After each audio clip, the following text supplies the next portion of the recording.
Voyez comment il est sur le visage. C'est venu tout seul. Et on a trouvé un cancer, qu'il souffrait du cancer.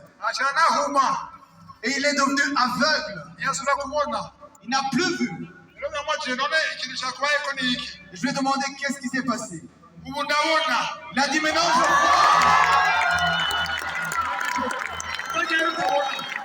Depuis quand tu ne comprends pas? Shalom. Alléluia. Quand je suis venu au porter,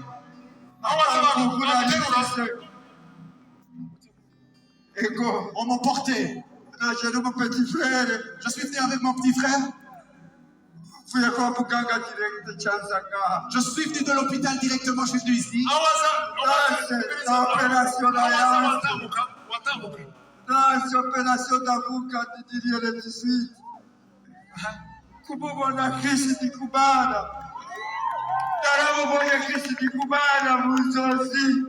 J'ai vu dans mes rêves.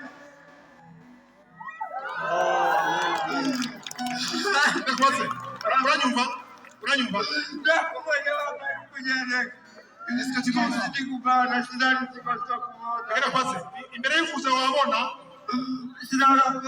Avant de venir, je ne le voyais pas.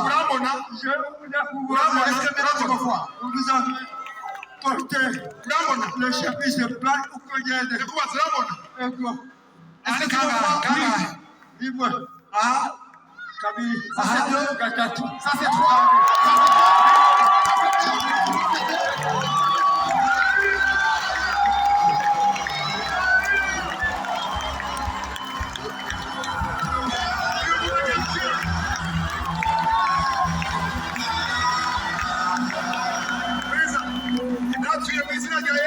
Je confesse le nom de Jésus. Tu vas le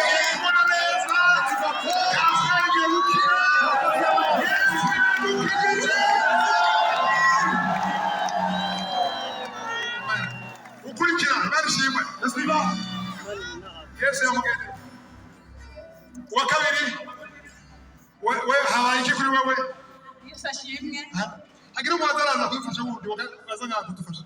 Jewe nari maze imisi mbyimvye amaguru nari maze imisi mbyimvye guhera mu maso gushika ku maguru sinamenye de la tête aux pieds. hama nari mu gikorwa cya protocole J'étais dans le protocole. kareshitse ndabona ndavyimvye amaguru yose abo turi kumwe ndaganije naho nje amaguru avyimvye sinzi ko Quand je suis venu, j'avais les jambes enflées. ariko mwanya ndasubira ndaronka inkomezi ndakora gatoya. Après j'ai fait le protocole un peu. mu nyuma ndagenda kwicara ahantu hari inyuma ku ntebe kuko nari numva ntoshe cyane. muri ko murasenga nafashwe n'ibintu numva nshaka kuvomisa. En prière, je voulais vomir. hama ndahaguruka ngira ngo ngiye gufasha abandi ahubwo cangira manifestation. Je voulais aller aider les autres.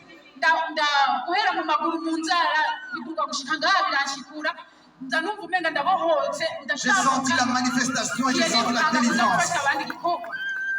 ndabashimiye cyane ndashimira Imana wo mw'ijuru. Je rends grâce à Dieu. Umva bize neza. Je ne souffre plus des jambes. Que Dieu soit loué.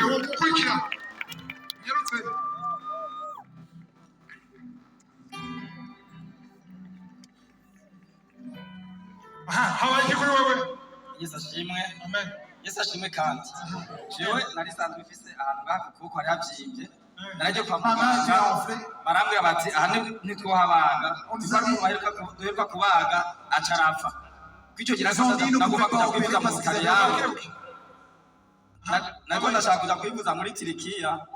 Nari sanzwe mfise aha hari havyimbye. Yego ndiko nanyuga n'imodoka na kenshi narababara cyane. Ici, je souffrais dans la main et j'avais beaucoup mal. Amarero maze gusenga cyandafyona nko ndafye cyangwa kanu gaturitse nk'igihute cyangwa biraheze ngo ntangorane mfise.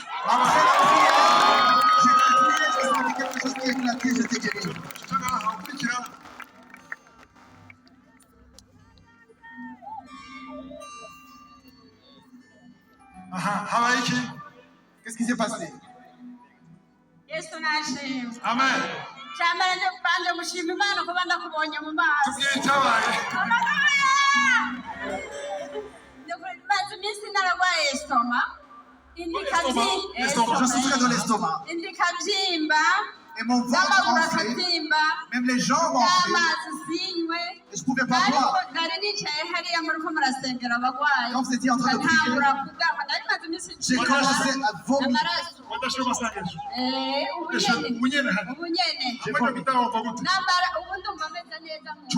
me sens bien, je suis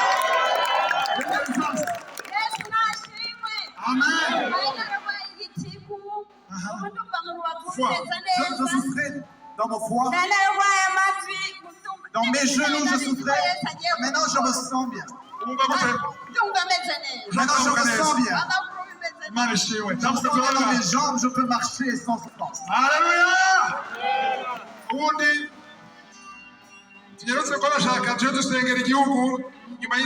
Faire vite parce qu'on va prier pour le pays. Alléluia. Amen. Alléluia. Naje ngomashima Imana Je vais rendre grâce à Dieu. batanguye gusenga naciye nkangura gukorera cyane amacunda dawa Tuko turasenga. yego turiko turasenga candaga ibiruguya umubiri wose Pendant la n'ubundi prière, j'ai vomi. hanyuma nagiye kudahwa nayifise ingwara ngaha mu rubavu Normalement, j'avais une maladie. nayumvise maze imyaka 9 ndabaza papa wanje none iki kintu ngoye mu kibavu nuki papa wanje arambwira ati ico nicyo cishe sogokuru wawe. On m'a dit qu'est-ce que je souffrais actuellement. Nabibi wawe Zangwa za karande twavuga. rero ico kintu kiri mu nda nagiterura nkagitembereza iyo nkoze nk'amafungo Imbere yuko uza gusenga wacyumva. imbere yuko nza gusenga nacyumva Uracyumva.